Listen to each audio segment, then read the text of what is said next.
Welcome to the Bag Drop. Today we're taking a tour of cabin 7066 on the Disney Wonder cruise ship. This is a Category 5A cabin described as a Deluxe Oceanview stateroom with veranda. Let's dive in.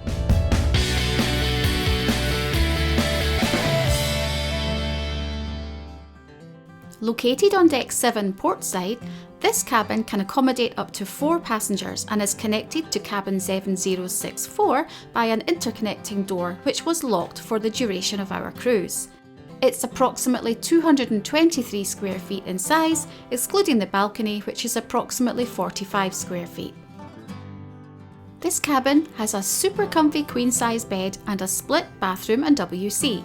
The WC is small, but there are some storage shelves in there and a wash hand basin. In the bathroom, there's a shower over a small bath, including the dreaded shower curtains.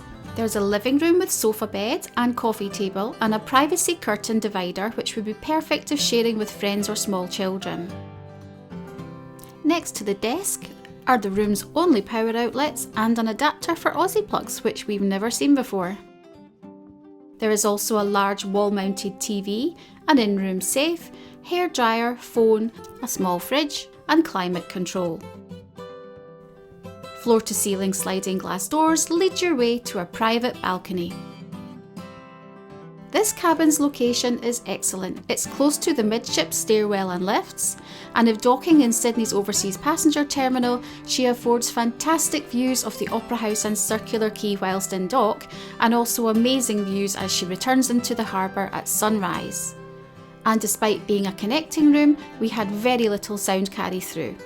Overall, this was a very comfy room in a great location on board. Thanks for watching, and don't forget you can click on the link above to find our review of the entire cruise on Disney Wonder. And don't forget to subscribe.